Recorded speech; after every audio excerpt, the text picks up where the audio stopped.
Salam alaikum, bonjour et salut à tous, on va dire la vérité. Le sujet d'aujourd'hui, c'est celui du magazine The Economist. Des événements particulièrement historiques et mystérieux ont attiré mon attention. Je voulais faire une recherche approfondie sur la couverture de 2019, mais je vais aussi décortiquer très prochainement la couverture sortie en juin et en septembre 2020, pour avoir une suite chronologique. J'essaye aussi d'améliorer mes vidéos avec des meilleurs montages afin que mes vidéos soient compréhensibles et audibles au maximum.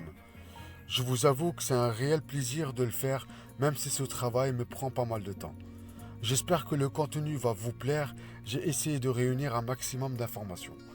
Merci à mes abonnés pour votre soutien et bienvenue aux nouveaux et aux nouvelles. Je vous invite à prendre 3 secondes pour vous abonner et d'activer la cloche de notification. N'hésitez pas à laisser vos commentaires, de liker également pour un meilleur référencement de mes vidéos. Je vous souhaite à tous et à tous un bon visionnage. Commençons maintenant sans plus attendre. The Economist 2019 pour le coronavirus, savait-il? À propos de la couverture de The Economist sortie en 2019, le monde aujourd'hui en mois de septembre 2020 et de la crise globalisée que nous traversons. On a quand même la vague impression que les élites se moquent de nous avec toute cette pandémie. J'en veux pour preuve cette couverture de l'organe de presse par excellence des puissants de ce monde The Economist de l'année dernière. Dans ce numéro spécial qui est édité chaque année, les élites aiment faire figurer à l'avance les grands bouleversements et tendances qui pourra connaître le monde dans les prochains temps. Ils le font toujours de manière ludique, énigmatique, cryptée et symbolique, comme un subtil jeu de piste digne d'un Da Vinci Code. Ici, par exemple, les mots sont inscrits en miroir et il faut leur appliquer une symétrie pour en dévoiler le contenu. Un clin d'œil à une discipline qui pratiquait tout particulièrement Léonard de Vinci, auquel cette couverture rend directement hommage à l'occasion de l'anniversaire de ses 500 ans. En effet, la gravure de l'homme de Vitruve qui sert d'inspiration à cette couverture comprenait déjà ce principe d'écriture en miroir. Comme vous pouvez le voir, il s'agit ici de la 33e édition de ce numéro annuel du magazine The Economist, un nombre qui est bien mis en évidence comme si cette information était notable. Mais vous allez comprendre très vite pourquoi. Il se trouve que justement ce nombre est une importance toute particulière pour la fraternité et la franc-maçonnerie, car le rite qui est le plus répandu et le plus ancien dans ce monde comprend justement 33 degrés d'initiation. Il faut aussi savoir que la franc-maçonnerie est tout simplement incontournable pour les élites de ce monde. D'après les propos de François Hollande en 2012, il est juste impensable de ne pas faire partie pour y accéder à la fonction de chef de l'État. Et comme par hasard, on découvre sur la couverture de cette avant-dernière édition datée de 2019, soit bien avant le démarrage de toute cette pandémie mondiale du Covid-19, on y voit un pangolin représenté. Cet animal en voie de disparition à cause des trafics dont il est l'objet, fut avec la chauve-souris tenue pour responsable du démarrage de l'épidémie dans la province chinoise de Wuhan. Chose étonnante, il se trouve que dans cette région comprend un laboratoire P4 de haute sécurité qui étudie les virus comme le coronavirus.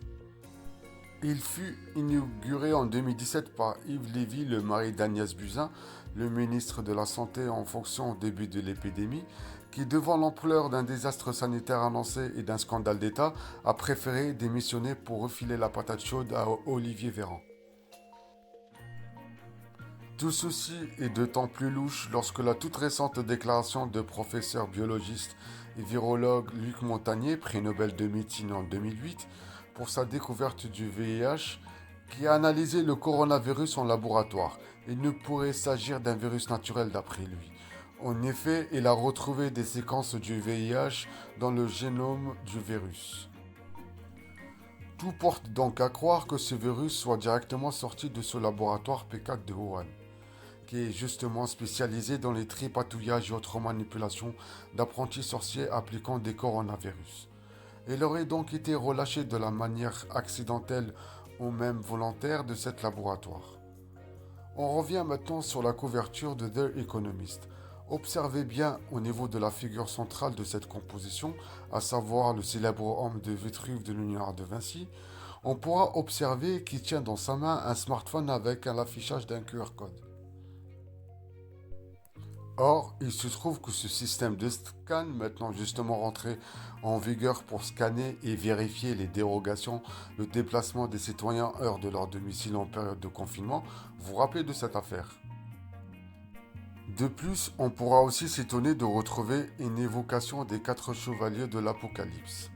Ils sont synonymes de grandes tribulations et ils interviennent dans les épidémies derrière le chaos et la désolation. Le cheval blanc symbolise habituellement la peste, le cheval rouge est associé à la guerre, le noir à la famine et enfin le cheval pâle apporte la mort. Les Écritures, ils annoncent la fin des temps et la venue de l'Antichrist. La symbolique est donc ici très lourde de sens. Il s'agit là d'un choix étonnant au moment de la conception de la couverture.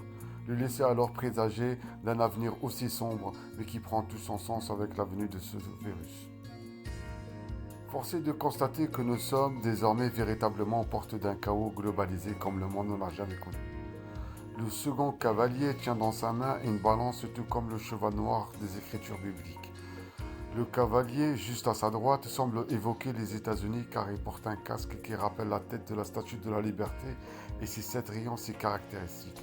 Sur son côté droit, l'autre cavalier représente vraisemblablement la France avec une couronne qui peut évoquer la royauté française. Ça a une autre interprétation possible. Cette couronne représente en fait finalement le coronavirus, donc le virus à couronne. D'autant plus que chose incroyable, le cavalier des États-Unis semble avoir le visage masqué par un masque chirurgical. Que cette épidémie semble d'ailleurs frapper très dur dans ce pays, tout comme la France et d'autres pays bien sûr. A noter que l'homme de Vitruve, qui est une représentation des proportions anatomiques parfaites et harmonieuses selon celle du nombre d'or, est aussi une figure ésotérique et hautement symbolique. En effet, il réalise l'union entre la matière carrée et l'esprit cercle. Il s'agit en réalité d'une représentation de l'homme qui atteint le degré de perfection.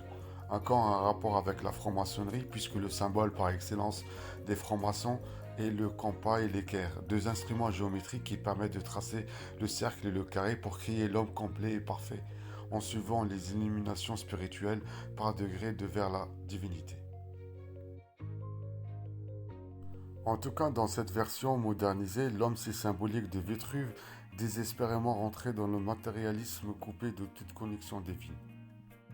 En effet, il tient dans ses mains un téléphone portable, une feuille de cannabis, une balle de baseball, et on voit son regard empêché parce qu'il s'apparente être un casque virtuel. Ces éléments symbolisent les divertissements futiles qui empêchent l'homme de se réaliser pleinement et de se consacrer à l'essentiel.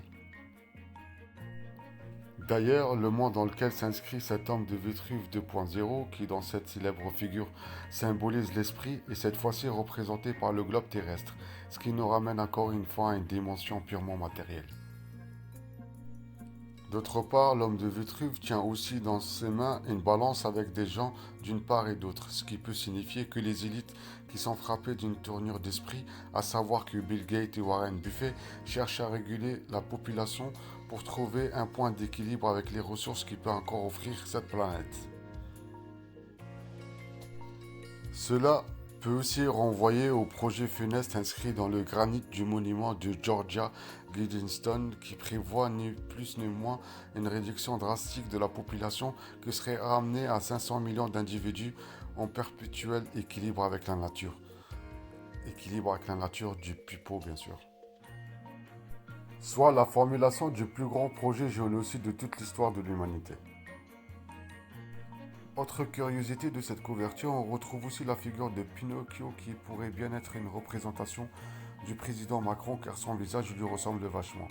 Il est indéniable que ce dernier, avec le kilo qu'il a, il passe son temps à mentir au peuple français depuis le début.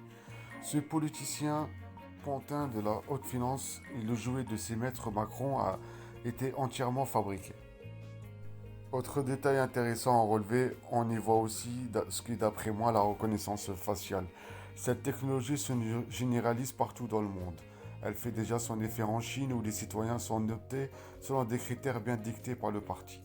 La reconnaissance faciale, ça sera nul doute généralisé, est imposée à la sortie de cette crise sanitaire et vous allez voir.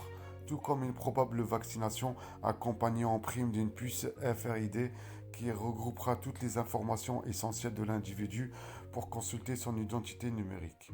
Cette puce, elle servira aussi de moyen de paiement via une monnaie entièrement dématérialisée. Ce projet d'identité numérique a sa tête Bill Gates. Il s'agit du projet ID 2020 comme identité 2020. Le créateur de Windows a déclaré sur CD que ce certificat numérique serait utilisé pour identifier les personnes ayant reçu le vaccin Covid-2019. Il est également utilisé pour identifier qui peut exercer une activité commerciale ou pas. Voilà ce qui est extrêmement grave du point de vue de la liberté individuelle et fondamentale.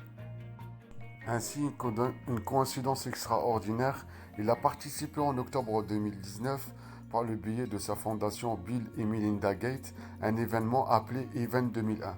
Il s'agit d'une simulation autour d'une pandémie fictive de coronavirus, baptisée CAP pour l'occasion.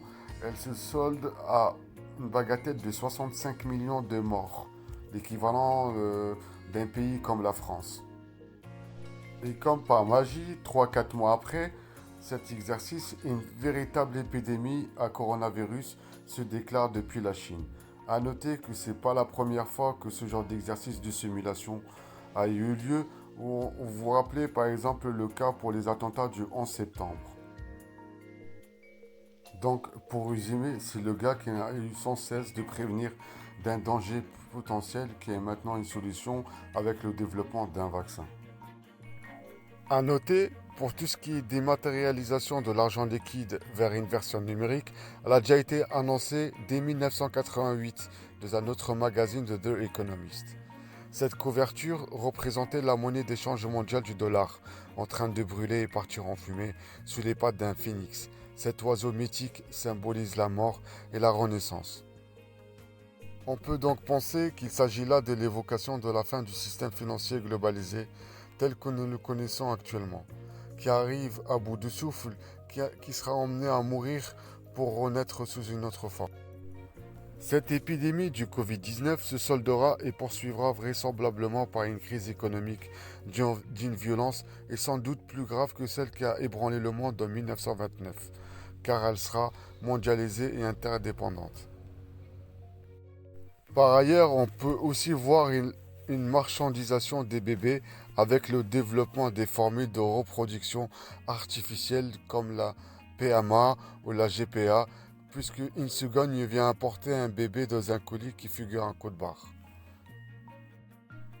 Il pourrait aussi représenter les nouveaux délires génétiques comme choisir son bébé à la carte, selon certains critères physiologiques prédéterminés rendus possibles sur les embryons humains. Voilà ce qui fait froid au dos. Autre détail intéressant et stupéfiant figurant sur cette couverture, décidément très riche en révélations, en bas à droite on peut observer une dame qui tient dans ses mains un rameau. Il s'agit d'une référence au tableau autoportrait de la peinture Artemisia. Il faut savoir que l'Artemisia est une plante médicale efficace contre le paludisme, tout comme la chloroquine. Cette dernière étant justement la base du traitement efficace proposé par le docteur Raoult pour lutter contre la Covid-19. Voilà donc encore un élément assez subtil à la pandémie que nous vivons actuellement. Ça commence tout de même à faire une sacrée accumulation de faits particulièrement troublants. Qu'en pensez-vous ? On peut voir d'ailleurs le brin d'ADN qui figure sur le bras gauche de l'homme de Vitruve, suggérer aussi un homme trafiqué, dénaturé, voire augmenté. Peut-être une allusion au transhumanisme que ces élites appellent de leur vœu. Tout cela symbolise sans doute la fin de l'ancien monde et la renaissance du nouveau, le basculement de l'homme naturel traditionnel vers l'homme artificiel. Cette couverture, on peut aussi signaler la présence d'autres détails plus anecdotiques, comme la présence de Gandhi qui fait lui aussi son anniversaire, tout comme le célèbre poète Walter Whitman. Mais ce n'est pas tout, puisque sur l'édition de avril 2020 de The Economist figure un citoyen lambda qui promène son chien en laisse pendant la pandémie et qui est lui-même tenu en laisse et surveillé par une main invisible. La signification qu'on peut donner à cette image, qu'elle est désormais placée sous le contrôle des puissants comme un bon toutou à son maître.